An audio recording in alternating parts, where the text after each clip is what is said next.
Hi, ഞാൻ doctor Dhanil Charlie.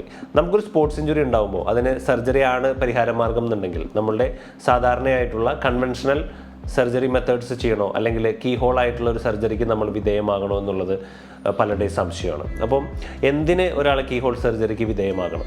അത്തരത്തിൽ key hole surgery ആണെന്നുണ്ടെങ്കിൽ വളരെ ടിഷ്യൂ ഡാമേജ് കുറവായിട്ടുള്ള മിനിമലി ഇൻവേസീവ് ആയിട്ടുള്ള ഒരു പ്രൊസീജിയർ ആയതുകൊണ്ട് തന്നെ നമ്മുടെ ശരീരത്തിലെ മസിലിനും മറ്റും ഇഞ്ചുറി വളരെ കുറവാകുകയും നമ്മളുടെ റിക്കവറി, ഈ സർജറിക്ക് ശേഷമുള്ള റിക്കവറി പീരീഡ് വളരെ കുറയുകയും ഫാസ്റ്ററായിട്ട് നമുക്ക് പഴയ സർജറിക്ക് മുൻപുണ്ടായിരുന്ന അല്ലെങ്കിൽ ആ ഇഞ്ചുറിക്ക് മുൻപുണ്ടായിരുന്ന ഒരു ആക്ടിവിറ്റി ലെവലിലേക്കും എത്താനായിട്ട് കീ ഹോൾ സർജറികൾ നമ്മളെ സഹായിക്കുന്നുണ്ട്. അത്തരത്തിൽ കീ ഹോൾ സർജറി ചെയ്യുന്നത് കൺവെൻഷണൽ സർജറികളേക്കാൾ ഇൻഫെക്ഷൻ ചാൻസ് വളരെ ഈ കീ ഹോൾ സർജറികൾക്ക് കുറവാണ്.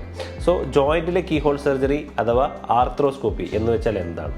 ഷോൾഡർ ജോയിൻറ്റിൻ്റെ ഒരു എക്സാമ്പിളായിട്ട് പറയുകയാണെന്നുണ്ടെങ്കിൽ ഒരു ക്യാമറ വളരെ ചെറിയൊരു മുറിവിലൂടെ ജോയിൻറ്റിനകത്തേക്ക് കടത്തിവിടുകയും ആ ജോയിൻറ്റിനുള്ളിലുള്ള പ്രശ്നങ്ങൾ പഠിച്ച് നിരീക്ഷിച്ച് നേരിട്ട് കണ്ട് നമ്മൾ അതിന് പരിഹാരം കണ്ടെത്തുകയും ചെയ്യുന്ന ഒരു ട്രീറ്റ്മെൻറ്റ് മൊഡാലിറ്റിയെ പറയുന്ന പേരാണ് ജോയിൻറ്റുകളിലെ കീ ഹോൾ സർജറി അഥവാ ആർത്രോസ്കോപ്പി.